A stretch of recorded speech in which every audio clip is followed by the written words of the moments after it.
तो हम देखेंगे अभी ज्योग्राफी में लैटिट्यूड और लॉन्गिट्यूड, ये दोनों कॉन्सेप्ट को समझने की कोशिश करेंगे कि लैटिट्यूड क्या होता है। लैटिट्यूड जो होता है वो एक पैरेलल लाइन होता है जो अर्थ पे खींची गई है। जैसे कि ये स्फेरिकल बॉडी है, ये अर्थ का शेप के अनुसार खींचा गया है। तो इसमें हम देखते हैं कि जो है एक सेंटर से लाइन गुजरती है, ये वाली, जिसको कि 0 डिग्री कहा जाता है। उसके बाद एक साउथ में एक नॉर्थ में 23 degree and half north and 23 degree half and south. ये जो होता है ऊपर वाला को, उसको बोलते हैं ट्रॉपिक ऑफ कैंसर, और नीचे वाले को बोलते हैं tropic of Capricorn. 66 degree and half जो होता है उसको अंटार्कटिक सर्किल कहते हैं ऊपर वाले को, और नीचे वाले को कहते हैं आर्कटिक सर्किल।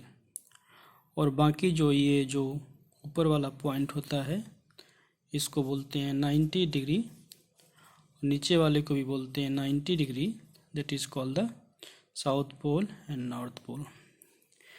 दिस लाइन, मतलब ये जो लाइन है पैरेलल खींची गई है, ये लाइन कभी आपस में मिलती नहीं है, यानी कि स्फेरिकल बॉडी के चारों ओर घूमती है।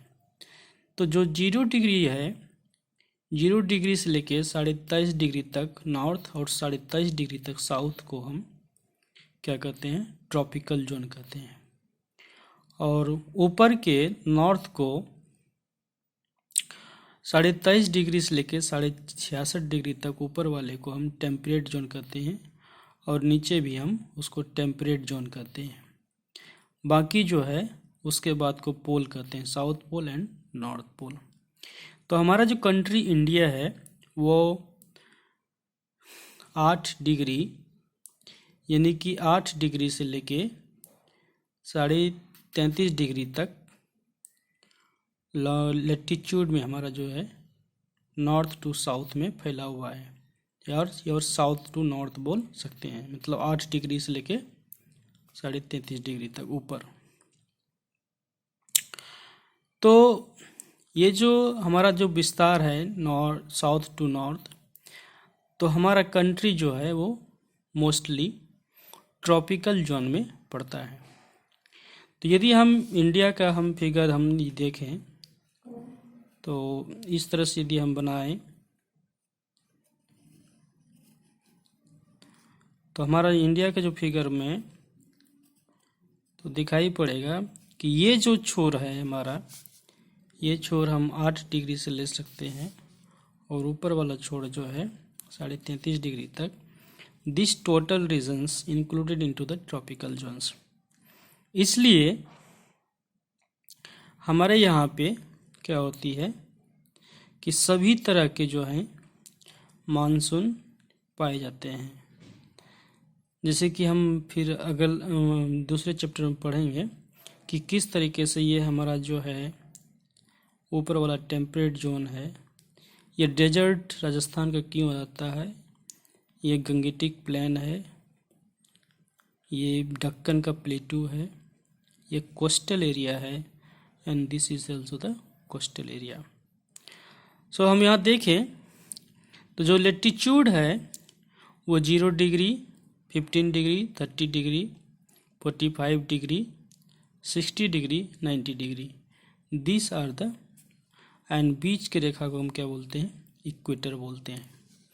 तो ज्योग्राफी में सबसे बड़ी बात ये समझना होता है कि जो है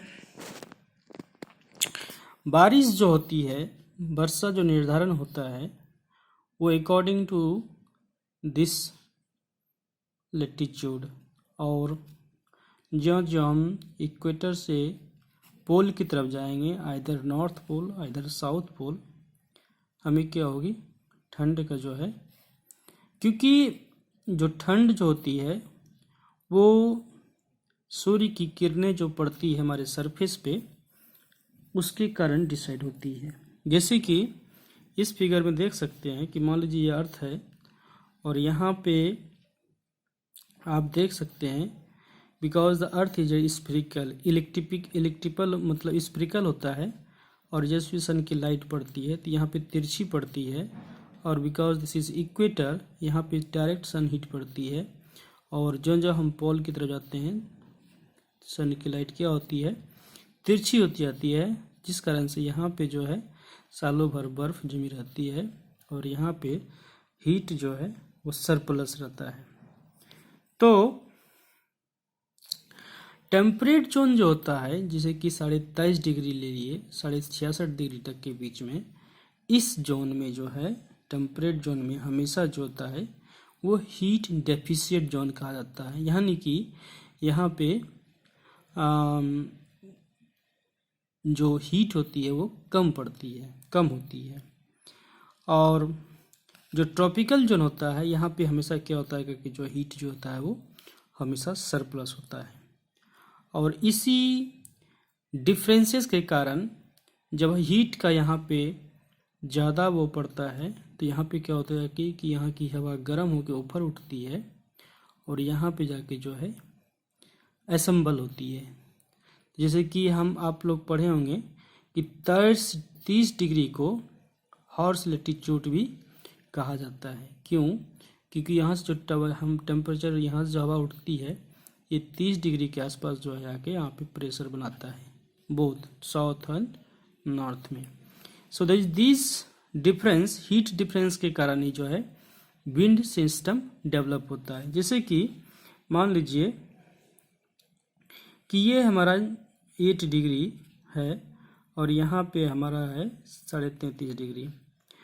तो जो हीट डिफरेंसेस होता है, जो हमारे यहाँ पे मानसून आती है, जब हम और पढ़ेंगे इसके बारे में, तो हम हमेशा सुनते हैं कि मानसून जो है केरला की तट से इधर से आ रही है, इधर से आती है। क्यों आती है? बिकॉज ये जो हवा जो चलती है, क्योंकि हमारा यहाँ पे है, तो जो हवा चलती है इधर से, ये जो हम एयर के बारे में पढ़ेंगे तो जानेंगे कि, और ये जो प्लेटू है यहाँ पे तिब्बत का, ये गर्म होती है और मानसून कब आती है हमारे यहाँ पे 5 जून में आती है।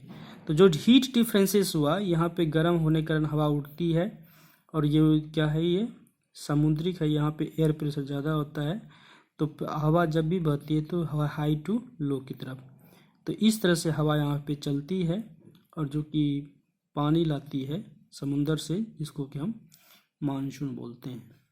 तो the heat differences is the main functions for the wind system develop. देखिए एक क्वेश्चन आया है कि 2001 का क्वेश्चन है, वो यूपीएससी का है कि who among the following was first to state that earth was spherical, कि अर्थ गोल है। तो इसके बारे में किसने बताया था? अरिस्टोटल ने बताया था। एक क्वेश्चन 13 का भी है कि variation in the length of daytime and night time from season to season are due to the earth revolution around the sun in the elliptical path। तो जो हमारा जो अर्थ है, ये जो अर्थ है, अर्थ 2 तरह का रोटेशन करता है। एक तो ये जो अर्थ, ये जो है, ये जो इलेक्ट्रिकल पाथ है सन के चारों ओर, इस पे मूव करता है, और अर्थ जो है अपने एक्सिस पे जो है वो घूमते रहता है। तो जो एक्सिस पे घर घूमता है उसको कहते हैं revolution, earth revolution around the sun in a elliptical path. Earth move करते हुए इलेक्ट्रिकल पाथ पे बढ़ते रहता है, जिससे कि हमें day time and night time variation मिलते रहता है। ठीक है, डे और नाइट का। इसमें देखिए कि जब सन जो है, जैसे कि अभी हमारे यहाँ पे इंडिया में आज 7 तारीख 7 नवंबर 2022 चल रहा है। तो अभी हमारे यहाँ पे क्या होगा कि विंटर आने वाला है, विंटर सोलिस्टिक। इसमें क्या होता है कि हमारे यहाँ पे ठंड क्यों होती है? क्योंकि जो हमारा जो नॉर्थ पोल है वो क्या होता है, सन से जो है उसकी दूरी क्या होती है, सन से ये इसकी जो पोल, नॉर्थ पोल की दूरी क्या होती है, थोड़ी सी हट जाती है, दूर रहती है, इसको विंटर सोल्स्टिस कहते हैं, जिसमें कि हमारे यहाँ नॉर्थ पोल में ठंड होती है और साउथ पोल में क्या होती है, गर्म होती है। जैसे वो ऑस्ट्रेलिया से में क्या होगा, गर्म आने वाला है, और हमारे यहाँ पे क्या आने वाली है, ठंडी आने वाली है। ये घूमते घूमते घूमते क्या होता है कि जब ये चली जाती है मार्च के करीब करीब, तो ये हम स्प्रिंग का महीना महसूस करते हैं। इसको इक्विनेक्स कहते हैं। क्या कहते हैं, इक्विनेक्स कहते हैं। अर्थ में ये 3-4 गुण होते हैं, जैसे कि अर्थ जो है वो टिल्टेड है 23 डिग्री 23.5 डिग्री पे वो, और इलिप्टिकल पाथ पे घूमती है। एंड सनलाइट के कारण जो है यहाँ पे क्या होता है, मानसून जो है बदलते रहता है। समझ गए। तो यहाँ से जब ये चलती है घूमते घूमते, जैसे मान लीजिए अभी विंटर सीजन हमारा अर्थ घुस रहा है हमारा नॉर्थ पोल, जब मार्च में आ जाएगा तो यहाँ पे डायरेक्ट सनलाइट पड़ेगी यहाँ से इक्विनेक्स पे, इसको इक्विनेक्स कहेंगे। फिर जब 22 जून आते आते क्या होगा कि हमारा नॉर्थ पोल जो है इसके करीब हो जाएगा और साउथ पोल इससे दूर हो जाएगा, तो वहाँ ठंडा आने लगेगा। फिर जैसे ही ये सितंबर के करीब जो है हमारा नॉर्थ पोल, ये इक्वेटर जो है इसके सामने होगा, और ये प्रक्रिया जो है सालों भर चलती रहती है। तो इस तरीक़ा से हम देख सकते हैं कि लॉन्गिट्यूड जो होता है वो, लॉन्गिट्यूड से हम क्या पता कर सकते हैं, angular distance of a place from the equator, कि इक्वेटर से जो है हमारा प्लेस कितना दूर है। जैसे कि इस इक्वेटर के लाइन पे कौन कौन सी कंट्री आती है, और उसका सीजन क्या है, और ज्यों-ज्यों हम ऊपर की ओर बढ़ते हैं सीजन में क्या होता है, डिफरेंसेस होने लगता है, चेंज होने लगता है डिफरेंस। जैसे यहाँ पे जो कंट्री है, जैसे मान लीजिए रसिया है, ग्रीनलैंड है, फिनलैंड है ऑन द पोल, उसमें 6 से 7 महीने बर्फ़ जमी रहती है जो पोल पे है, जैसे साउथ पोल, नॉर्थ पोल। इन दोनों पोल पे जो जो कंट्री है, जैसे आर्कटिक एंड अंटार्कटिक, तो जो अंटार्कटिक है ये वाला, आर्कटिक है नीचे वाला, ये सब में क्या है, पूरी तरीके से बर्फ़ जमी हुई है। तो यहाँ तो कोई कंट्री नहीं है आर्कटिक में, अंटार्कटिक में ये रसिया वाले सब आते हैं, जिसमें कि पूरी तरीके से क्या होती है, बर्फ़ जमी रहती है। और इस कारण से जो है, जैसे कि क्वेश्चन उसमें आता है क्लाइमेट चेंज में, कि दुनिया भर के साइंटिस्ट क्यों चिल्ला रहे हैं कि बर्फ़ पिघल रही है, क्योंकि ये जो बर्फ़ है ये दुनिया का सबसे ज़्यादा बर्फ़ इसी महाद्वीप पे जमी हुई है। यदि ये पिघल गई तो जो बाकी जो समुद्र का जो पानी स्तर है, इस लेवल पे जो समुंदर है उसके लेवल बढ़ जाएंगे, और जो लो लेवल की कंट्री है वो सारे क्या होंगे, डूब जाएंगे पानी में। जैसे फॉर एग्जांपल यदि इंडिया के नीचे लिया जाए तो यहाँ के आसपास क्या है, मॉरिशस है, तो ये सब जैसे श्रीलंका कोस्टल है, तो जो छोटे छोटे कंट्री हैं वो सब क्या होंगे, डूब जाएंगे।